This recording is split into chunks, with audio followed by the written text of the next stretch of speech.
नमस्कार मित्रों। बहुत बहुत स्वागत है आपका fact study SM YouTube channel पर।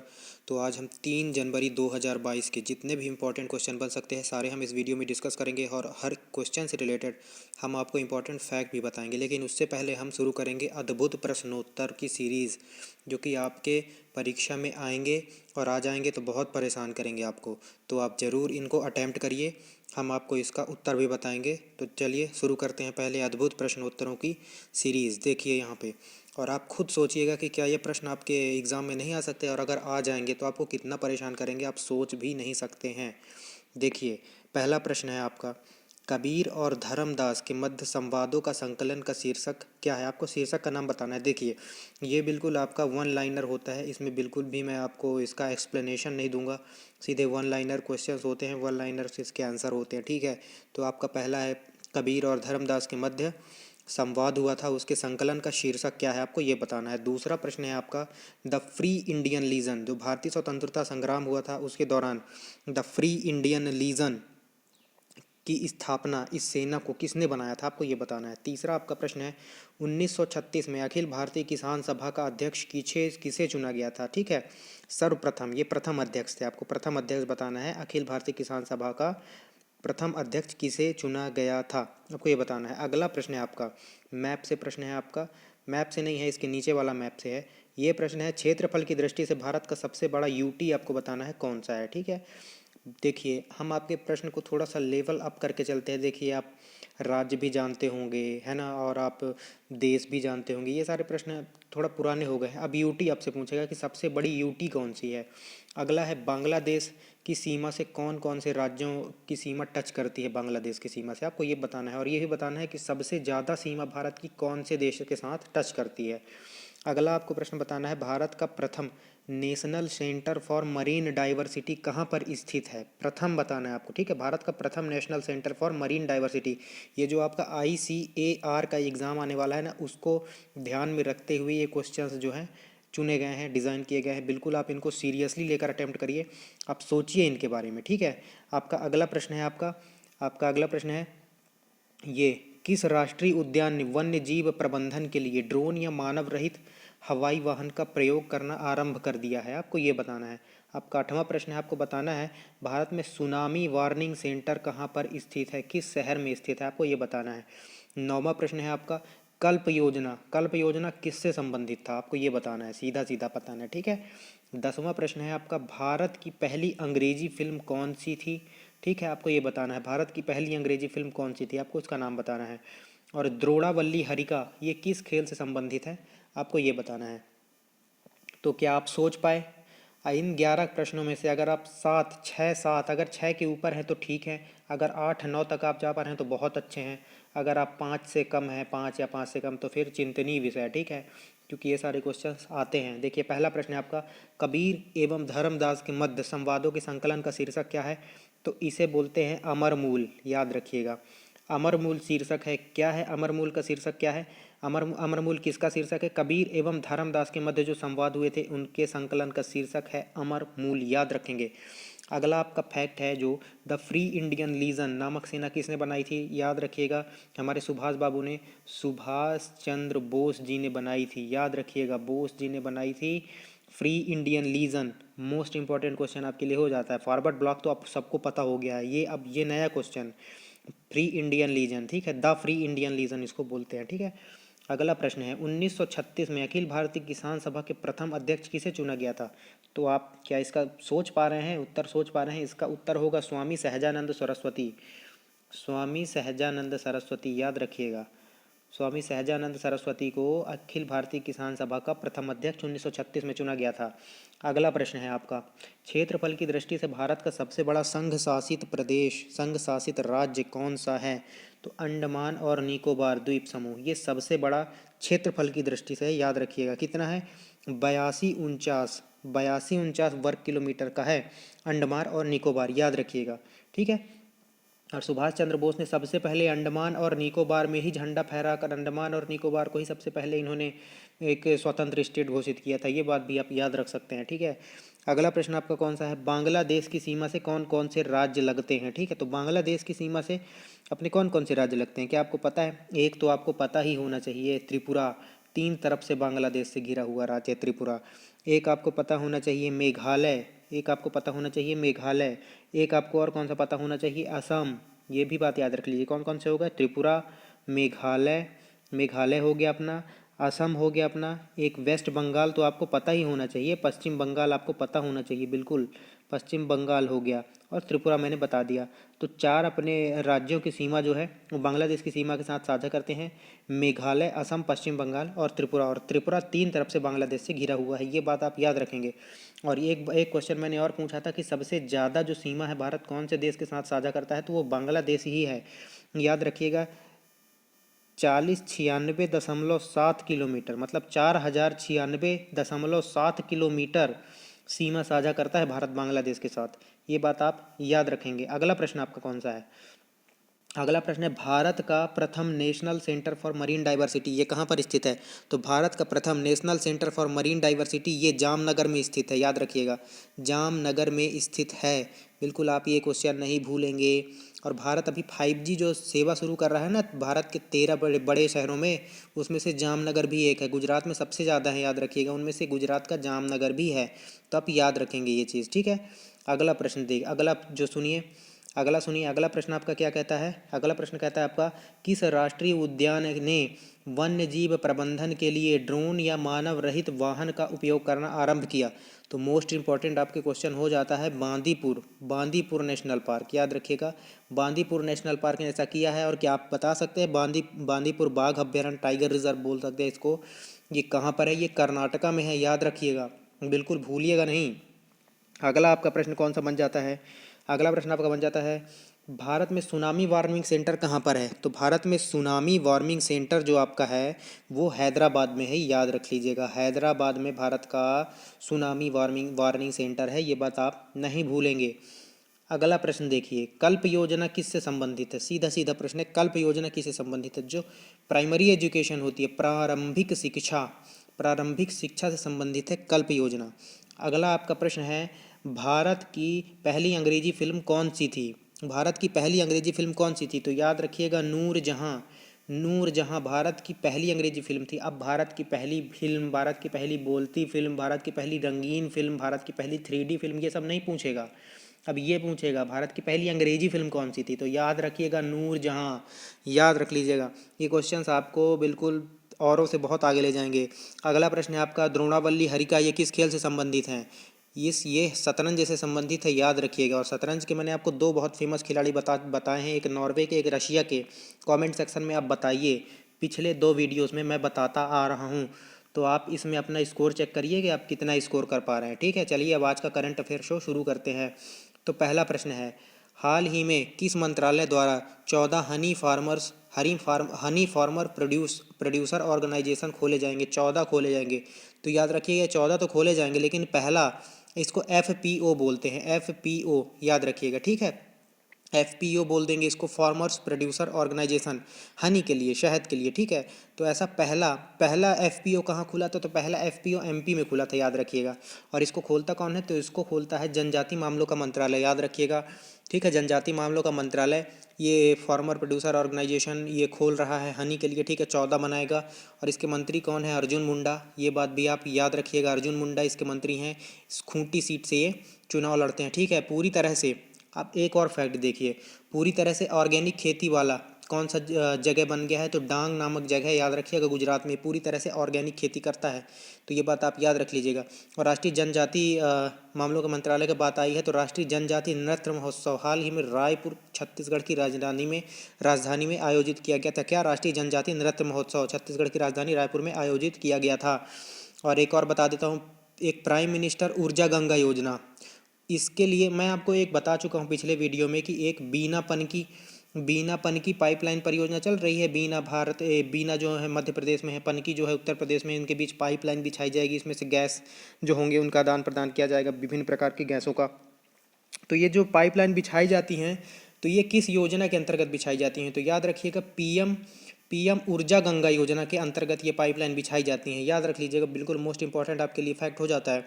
चलिए अगला प्रश्न देखते हैं, हाल ही में एक इंटरनेशनल कार्डियोवास्कुलर डिवाइस कंपनी जो कार्डियो आप जैसे देखिए तो उसको जान जाइए कि ये हार्ट से संबंधित है, कार्डियो वेस्कुलर डिवाइस कंपनी है एक ट्रांसल्यूमिना ये कंपनी है। ये विशाखापट्टनम में एशिया का सबसे बड़ा हार्ट वाल्व निर्माण सुविधा केंद्र स्थापित करना चाहती है। ये कहाँ की कंपनी है आपको ये बताना है।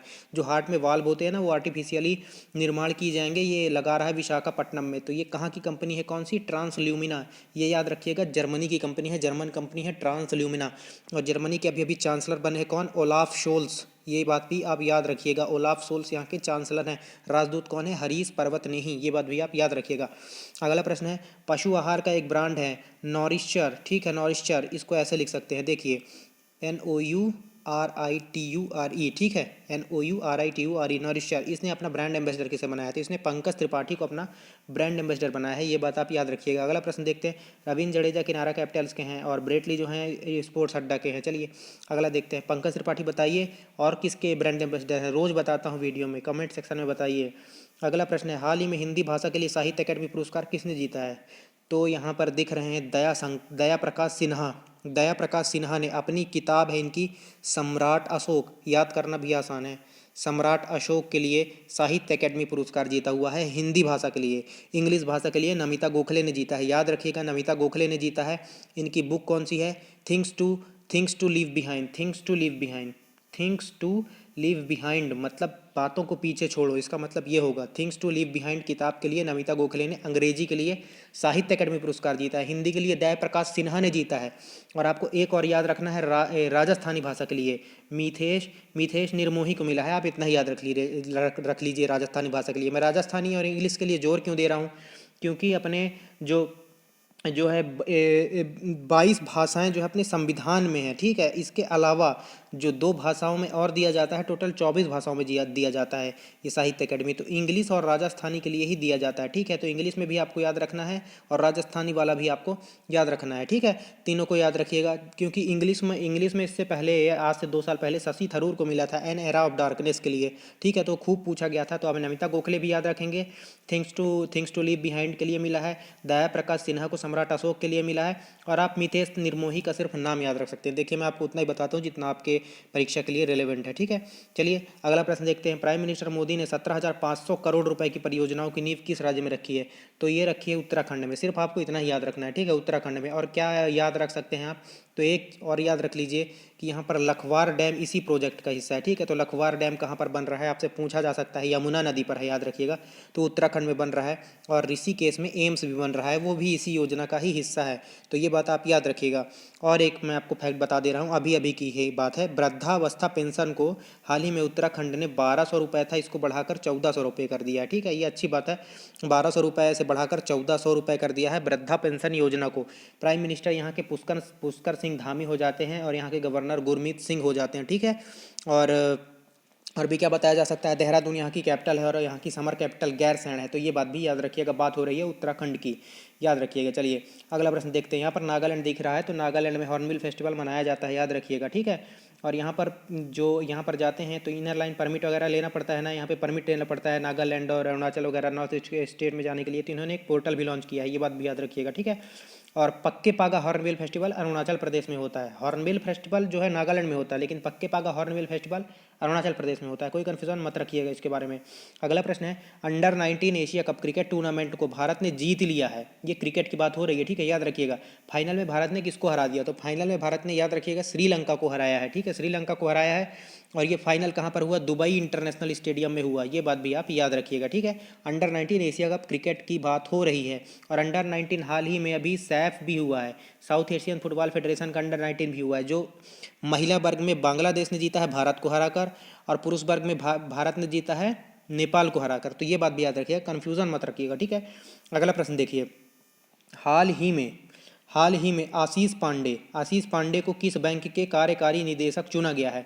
तो हाल ही में आशीष पांडे को बैंक ऑफ महाराष्ट्र का कार्यकारी निदेशक चुना गया है, याद रखिएगा। 1935 में बना था बैंक ऑफ महाराष्ट्र, ठीक है, पुणे में इसका हेडक्वार्टर है। और ए एस राजीव इसके क्या है, प्रमुख हैं। तो ये बात भी आप याद रखिएगा, कन्फ्यूज़न नहीं होनी चाहिए। चलिए अगला प्रश्न देखते हैं। अगला प्रश्न है आपका, हाल ही में 100 दिवसीय पठन अभियान को किसने शुरू किया था। हमारे शिक्षा मंत्री जो हैं, शिक्षा मंत्री धर्मेंद्र प्रधान, याद रखिएगा, बहुत कन्फ्यूज़न होता है, शिक्षा मंत्री धर्मेंद्र प्रधान है, याद रखिएगा, ठीक है। 100 दिवसीय पठन अभियान को इन्होंने अभी भी लॉन्च किया, ठीक है, याद रखिएगा।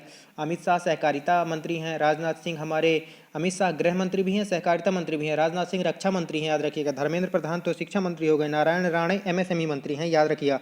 किरण रिजिजू न्याय मंत्री हैं, अनुराग सिंह ठाकुर युवा मामले के और खेल मंत्री हैं। तो इतनी सारी चीज़ें आपको याद रखनी है, सारे चेंज हुए हैं। और अपने नागरिक उड्डयन मंत्री कौन है? अपने ज्योतिरादित्य सिंधिया जी, ठीक है, मध्य प्रदेश वालों के लिए हो गया ये, ठीक है, याद रखिएगा। मध्य प्रदेश से आते हैं इसलिए बोला मैंने। अगला प्रश्न, हाल ही में किस राज्य ने महंगाई भत्ता को 3% बढ़ा दिया है? याद रखिएगा। अभी मैंने तमिलनाडु भी बताया था पिछले वीडियो में कि कितना बढ़ा है, याद करिए, कमेंट सेक्शन में बताइए। अब जो है उड़ीसा ने अपना महंगाई भत्ता जो है अपने कर्मचारियों के लिए, स्टेट कर्मचारियों के लिए 3% की वृद्धि कर दी है महंगाई भत्ते में, याद रखिएगा, ठीक है। तो उड़ीसा के बारे में कुछ फैक्ट देख लेते हैं। अभी हाल ही में टी सेतु बांध का उद्घाटन किया है महानदी पर, ठीक है, कटक में, टी शेप का है ये, ठीक है, कटक में। यहाँ उड़ीसा जो है अर्बन गवर्नेंस इंडेक्स में टॉप पर था उड़ीसा। यहाँ पर कौन कौन सी वाइल्ड लाइफ सेंचुरी है? सुनवेड़ा, कोठागढ़, नलवन, वसईपल्ली और गहिरमठ। एक बार फिर से सुनिए, सुनवेड़ा, कोठागढ़, नलवन, वसईपल्ली और गहिरमठ वाइल्ड लाइफ सेंचुरी है।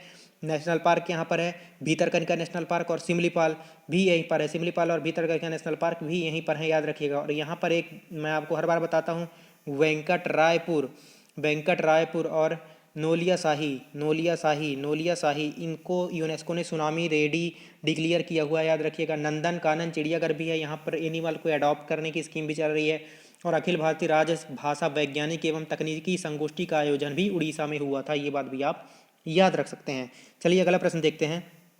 अगला प्रश्न है, बाजार के आंकड़ों पर सेबी की पुनर्गठित सलाहकार समिति के अध्यक्ष किसे बनाया गया? तो बाजार के आंकड़ों पर सेबी की पुनर्गठित सलाहकार समिति का अध्यक्ष बनाया गया है, ये तो बनाया गया है, देखिए, एमएस साहू को। ये इंपॉर्टेंट क्वेश्चन नहीं है, लेकिन ये जो आपको 3 दिख रहे हैं ना, ये थोड़ा ये भी इंपॉर्टेंट है। मैं ये नहीं कह रहा हूँ कि ये इंपॉर्टेंट नहीं है, एमएस साहू इंपॉर्टेंट नहीं है, सेबी की पुनर्गठित सलाहकार समिति के अध्यक्ष, लेकिन इन तीनों को पूछने की संभावना अत्यंत अधिक है। ये क्वेश्चन आपके लिए मोस्ट इंपॉर्टेंट है, और आने वाले 6 से 7 महीने में जितने भी एग्जाम होंगे सब में ये क्वेश्चन आने वाले हैं, आप याद रखिएगा। वीके त्रिपाठी आप देख रहे हैं ना, वीके त्रिपाठी कौन है पता है? आरआरबी रेलवे बोर्ड के नए अध्यक्ष और सीईओ हैं VK Tripathi. Most important question है आपके लिए, रेलवे बोर्ड के अध्यक्ष हैं नए सीईओ और अध्यक्ष वीके त्रिपाठी। आपको ये निकिता सोकल दिख रहे हैं, निकिता सोकल कौन है पता है आपको? निकिता सोकल कौन है? मिसेज इंडिया गैलेक्सी 2021 चुनी गई हैं, ठीक है। देखिए, मिस यूनिवर्स हरराज कौर संधू हैं, वो उनको सब जान गए हैं, इसलिए वो क्वेश्चन आने की संभावना मुझे कम लग रही है आजकल के कंपटीशन के हिसाब से। क्वेश्चन का लेवल अप करना होगा उसे, तो वो मिसेज इंडिया गैलेक्सी 2021 पूछेगा निकिता सोकल, और ट्रांसजेंडर पूछेगा जो कि श्रुति सितारा बनी थी, याद करिए, मैंने बताया था आपको। और ये वीएस पठानिया जो आपको दिख रहे हैं ना, वीएस पठानिया, ये भारतीय तट रक्षक बल के 24वें प्रमुख बने हैं। मोस्ट इंपॉर्टेंट है भाई ये क्वेश्चन आपके लिए। वीके त्रिपाठी रेलवे बोर्ड के अध्यक्ष और सीईओ, निकिता सोकल जो है मिसेज इंडिया गैलेक्सी 2021 बनी है, और बीएस पठानिया ये भारतीय तट रक्षक बल के 24वें प्रमुख बने हैं, बीएस पठानिया, याद रखिएगा। और एमएस साहू तो इस क्वेश्चन का आंसर है ये, सेबी के पुनर्गठित सलाहकार समिति के। मैं आपको बार बार कह रहा हूँ, ये क्वेश्चन याद रखिएगा, मोस्ट इंपॉर्टेंट है ये, चारों के चारों आपके लिए, ठीक है। अगला प्रश्न देखते हैं। हाल ही में डीआरडीओ इसका मोटो है बलसमूलम विज्ञानम, विज्ञान ही ताकत का स्रोत है, ठीक है, बल का स्रोत है, बलसमूलम विज्ञानम, कई बार पूछ चुका है। इसकी स्थापना कब होती है? 1 जनवरी 1958 में इसकी स्थापना होती है। इस हिसाब से ये अपना कौन सा स्थापना वर्ष मना रहा है? तो ये अपना 64वां स्थापना वर्ष मना रहा है, याद रखिएगा। जी सतीश रेड्डी इसके प्रमुख हैं, तो इसमें कोई कन्फ्यूजन नहीं होनी चाहिए। चलिए अगला प्रश्न देखते हैं। हाल ही में 2026 तक साउथ कोरिया जो है, साउथ कोरिया का मैंने आपको राष्ट्रीय खेल बता रखा है, ताइक्वांडो है, ताइक्वांडो। ये 2026 तक कृत्रिम सूर्य बनाने की घोषणा कर चुका है, ठीक है, कृत्रिम सूर्य बनाएगा भाई ये। इसका इसने क्या नाम दिया हुआ है आपको क्वेश्चन ये बताना है। इसका नाम है के स्टार, याद रखिएगा, के स्टार इसका नाम है। साउथ अफ्रीका का ये क्या है? के स्टार क्या है आपसे सीधा पूछेगा। एक कृत्रिम सूर्य है जो साउथ कोरिया बना रहा है, 2026 तक बनाने की घोषणा कर चुका है। राष्ट्रीय खेल ताइक्वांडो है, मैंने बताया। और साउथ कोरिया और नॉर्थ कोरिया को अलग करने वाली लाइन कौन सी है? 38th पैरेलल लाइन, याद रखिएगा। और साउथ कोरिया की राजधानी क्या हो जाती है? सियोल। यहाँ पे मुद्रा चलती है वॉन, और यहाँ के राष्ट्रपति हैं जो प्रमुख है मून जाए इन, याद रखिएगा। और के स्टार को भी याद रखिएगा। अगला प्रश्न देखते हैं। हाल ही में एलिजाबेथ के नाम पर द्वीपों का नाम बदलने की घोषणा किस देश ने किया है? तो ऑस्ट्रेलिया ऐसा करेगा सॉरी, ऑस्ट्रेलिया ऐसा करेगा, एस्पन द्वीप समूह का ये नाम रखेगा एलिजाबेथ के नाम पर, ठीक है, याद रखिएगा, बिल्कुल मोस्ट इंपॉर्टेंट क्वेश्चन हो जाता है। ऑस्ट्रेलिया की कैपिटल क्या है? कैनबरा ऑस्ट्रेलिया की कैपिटल है। अब यहाँ पे ऑस्ट्रेलिया संबंधित कुछ फैक्ट देख लेते हैं। ऑस्ट्रेलिया बिग बैश लीग में खेलने वाले पहले भारतीय खिलाड़ी कौन है? उन्मुक्त चंद, याद रखिएगा, मोस्ट इंपॉर्टेंट क्वेश्चन है। और यहाँ की एक न्यायाधीश है हिलेरी चार्ल्सवर्थ, उन्हें इंटरनेशनल कोर्ट ऑफ जस्टिस के लिए चुना गया है। कौन? हिलेरी चार्ल्सवर्थ, याद रखिएगा, हिलेरी चार्ल्सवर्थ। और बहुत इंपॉर्टेंट क्वेश्चन आपको बता रहा हूँ, बॉक्सिंग डे टेस्ट में 112 रन की पारी खेली थी, कैप्टन थे उसमें कौन? अंजिक रहाणे, और भारत को जीत दिला दी थी और 1-1 से सीरीज की बराबरी करवा दी थी। तो इसलिए ये बेहतरीन पारी के लिए इनको मुलक मेडल से सम्मानित किया गया था। ऑस्ट्रेलिया ने मुलक मेडल किसको दिया है? अंजिक रहाणे को, याद रखिएगा, मोस्ट इंपॉर्टेंट क्वेश्चन आपके लिए हो जाता है। और ऑस्ट्रेलिया के प्राइम मिनिस्टर कौन है? स्कॉट मॉरिसन, तो ये बात में कोई कन्फ्यूज़न नहीं होनी चाहिए। अगला प्रश्न देखते हैं, हाल ही में वन निदेशक विशेष सचिव पर्यावरण, वन और जलवायु परिवर्तन मंत्रालय के सचिव के रूप में किन्हें नियुक्त किया गया है? तो हाल ही में वन महानिदेशक और विशेष सचिव पर्यावरण, वन और जलवायु परिवर्तन मंत्रालय के रूप में किसे चुना गया है? तो सीपी गोयल, याद रखिएगा, सीपी गोयल को चुना गया है, याद रखिएगा, मोस्ट इंपॉर्टेंट क्वेश्चन आपके लिए हो जाता है। सीपी गोयल सचिव बने हैं अपने वन महानिदेशक और पर्यावरण जलवायु परिवर्तन के, ठीक है। और इसी बात पे मैं आपको बताना चाहूँगा, प्रदीप कुमार रावत जो दिख रहे हैं ये चाइना में अपने राजदूत हैं, और ये एस बालाचंद्रन को हाल ही में बारबाडोस में अपना उच्चायुक्त तो भारत ने बनाया है, याद रखिएगा, उच्चायुक्त बनाया है। बारबाडोस की कैपिटल क्या है? ब्रिज टाउन, तो इसमें भी कोई कन्फ्यूजन नहीं होनी चाहिए। अगला प्रश्न देखते हैं, हाल ही में भारतीय प्रतिस्पर्धा आयोग मतलब कंपटीशन कमीशन ऑफ इंडिया, जिसके अध्यक्ष कौन है? जिसके अध्यक्ष हैं अशोक कुमार गुप्ता, याद रखिएगा, Ashok Kumar Gupta competition commission of India के अध्यक्ष हैं। इन्होंने क्या किया? कंपटीशन कमीशन ऑफ इंडिया ने इन्होंने जिंदल पावर लिमिटेड में 96.6% की हिस्सेदारी का अधिग्रहण करने के लिए किसको मंजूरी दे दी है? क्वेश्चन ये है, ठीक है। तो ये वर्ल्ड वन को मंजूरी इन्होंने दे दी है। वर्ल्ड वन जो है अपना ये जिंदल पावर लिमिटेड का 96.6% हिस्सेदारी खरीदने जा रहा है। और भी आपको बता रहा हूँ, और एक आपको बता रहा हूँ, एलॉस इंडिया करके ही यूएसए की कंपनी है, ग्रीन इन्वेस्टमेंट्स, इसका पूरा नाम है एलॉस इंडिया ग्रीन इन्वेस्टमेंट, ठीक है। इसमें 100% हिस्सेदारी खरीद रहा है टेक महिंद्रा। देखा, एक बार फिर से सुनिए, यूएसए की कंपनी है एलॉस इंडिया एंड ग्रीन इन्वेस्टमेंट, इसमें 100% की हिस्सेदारी खरीद रहा है टेक महिंद्रा, इसमें कोई कन्फ्यूज़न नहीं होनी चाहिए, ठीक है। अगला प्रश्न देखते हैं। अगला प्रश्न है, दो लगातार शीतकालीन ओलंपिक, एक और यहाँ पे दिख रहा है मुझे, एसबीआई कार्ड्स के बारे में आपको बताना था, ठीक है। पेटीएम दिख रहा है मुझे, तो एसबीआई कार्ड्स के बारे में मुझे बताना था कि एसबीआई कार्ड्स ने अभी टोकन कार्ड्स के लिए साझेदारी किया है पेटीएम के साथ, याद रखिएगा, पेटीएम के साथ। पेटीएम के फाउंडर हैं विजय शेखर शर्मा, एसबीआई कार्ड्स ने किया है। और एसबीआई कार्ड्स ने, मैंने आपको कल बताया था कि एसबीआई कार्ड्स ने अपना हेल्थ क्रेडिट कार्ड लॉन्च किया है, उसका नाम है एसबीआई पल्स, याद रखिए, कल मैंने प्लस बोल दिया था, वो प्लस नहीं पल्स है, ठीक है, याद रखिएगा, उसमें लिखा हुआ है, हालांकि पीडीएफ हमारी करेक्ट है। चलिए अगला प्रश्न देखते हैं, दो लगातार शीतकालीन ओलंपिक में क्वालिफाई करने वाले पहले भारतीय कौन बन गए हैं? तो याद रखिएगा, Arif Mohammad Khan, most important question है। ये आपको कहीं के गवर्नर भी सुने लग रहे होंगे, केरल के हैं, ठीक है। तो ये कि वो नहीं है, ये भाई खिलाड़ी हैं, और शीतकालीन ओलंपिक में लगातार 2 बार ये जो है क्वालिफाई कर गए हैं, और ये इकलौते ऐसे भारतीय हैं, आरिफ मोहम्मद खान, जम्मू और कश्मीर के हैं, याद रखिएगा। और 2 खेलों में इन्होंने क्वालिफाई किया है, एक अल्पाइन स्कीइंग और एक गाइंट स्लोलॉम, हालांकि वो याद नहीं करना है आपको, आप बस इतना याद रख लीजिए कि 2 लगातार शीतकालीन ओलंपिक में क्वालिफाई करने वाले एकमात्र भारतीय खिलाड़ी हैं आरिफ मोहम्मद खान।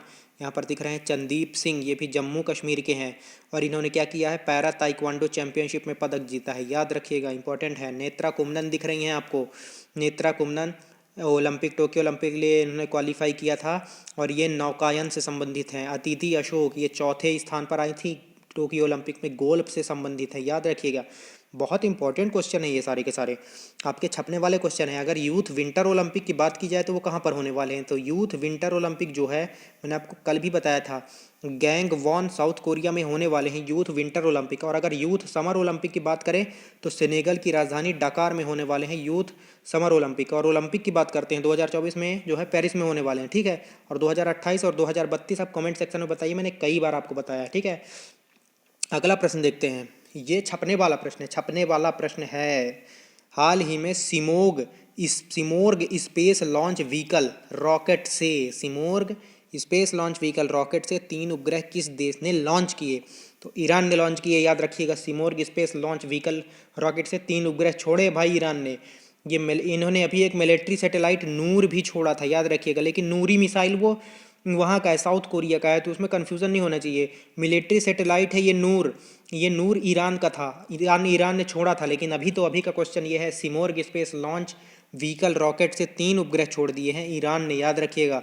और ईरान जो है संघाई सहयोग ऑर्गेनाइजेशन जिसका हेडक्वार्टर बीजिंग में है, इसका नया नवीनतम 9वां सदस्य ईरान है, याद रखिएगा। हर रोज़ बताता हूँ आपको, ठीक है, क्योंकि ये क्वेश्चन आएगा ही। अगला प्रश्न देखिए, हाल ही में बेट्टी वाइट्स का निधन हो गया। ये कौन थी, ये बहुत ही महान थी और ये अभिनय क्षेत्र से संबंधित थी, अभिनेत्री थी बेट्टी वाइट्स, याद रखिएगा। अगला प्रश्न है और मोस्ट इंपॉर्टेंट बुक है, the turn over wizard saviour of thousands, the turn over wizard saviour of thousand, इस किताब को किसने लिखा है, तो इस किताब को लिखा है अरूप रॉय चौधरी ने, याद रखिएगा, अरूप रॉय चौधरी, याद रखिएगा। शशि थरूर की एक बुक है प्रेजुडिस एंड पंडित्री, याद रखिएगा। और हुसैन जैदी की एक बुक है द एंड गेम, ठीक है, याद रखिएगा, इंपॉर्टेंट बुक है आपके लिए, ठीक है। हाल ही में देखिए क्या हुआ है, एग्जिम बैंक जो आपका है, import export bank of India, ठीक है, इन्होंने $40 मिलियन का ऋण जो है किस देश को दिया है, तो ये ऋण इन्होंने दिया है टोगो रिपब्लिक को, इसकी राजधानी लेमिना है, ठीक है, याद रखिएगा। और अगला प्रश्न और आपका अंतिम प्रश्न भी ये है कि हाल ही में जारी किया गया है गुड गवर्नेंस इंडेक्स, इसको क्या बोलेंगे, सुशासन सूचकांक 2021, इसमें बड़े राज्यों में टॉप पर कौन है, बड़े राज्यों में टॉप पर गुजरात है, याद रखिएगा। छोटे राज्यों में टॉप पर हिमाचल प्रदेश है, याद रखिएगा। यूटीज़ में टॉप पर दिल्ली है, याद रखिएगा। क्या मैंने बोला, गुड गवर्नेंस इंडेक्स आया है 2021 का, इसमें बड़े राज्यों में टॉप पर गुजरात है, छोटे राज्यों में टॉप पर हिमाचल प्रदेश है, और दिल्ली जो है वो यूटीज़ में टॉप पर है। दिल्ली में बिजनेस ब्लास्टर्स कार्यक्रम भी चल रहे हैं, दिल्ली में शिक्षक विश्वविद्यालय भी बनने वाला है। हिमाचल प्रदेश 100% टीकाकरण वाला पहला राज्य है, और इसका एक ज़िला है किन्नौर, वो भी 100% टीकाकरण होने वाला पहला ज़िला है। भारत की बात कर रहा हूँ मैं, याद रखिएगा। गुजरात में तो बहुत सारी चीज़ें हुई हैं, आप कमेंट सेक्शन में एक लाइन से बता सकते हैं, ठीक है, इतनी सारी चीज़ें गुजरात में हो रखी हैं, रोज़ बताता हूँ आपको। चलिए, तो बहुत बहुत धन्यवाद आपका वीडियो देखने के लिए पूरा, ठीक है। मैं आपको कभी भी बीच में नहीं बोलता हूँ कि आप मेरे वीडियो को लाइक करिए, सब्सक्राइब करिए, अब मैं आपको बोलता हूँ क्योंकि ये मेरा कर्तव्य है। तो अगर आपको वीडियो का कंटेंट अच्छा लगा हो तो वीडियो को लाइक कर दीजिए, चैनल को सब्सक्राइब कर दीजिए, अपने दोस्तों के साथ शेयर कर दीजिए। तो चलिए, मिलते हैं आपको आपके अगले अपने करंट अफेयर शो में, उसी बेहतरीन क्वेश्चंस की सीरीज के साथ जो सीधे आपके एग्ज़ाम में देखने के लिए मिलेंगे। तो बहुत बहुत धन्यवाद आपका अभी तक वीडियो देखने के लिए। जय हिंद, जय भारत। और एक बात और बोलना चाहूँगा आपको, अगर आपने मेरी पुराने करंट अफेयर्स की वीडियो नहीं देखी हैं तो आप वो ज़रूर देखिए, आपको बहुत फ़ायदा मिलेगा, ठीक है। तो जय हिंद, जय भारत, मिलते हैं अगले वीडियो में।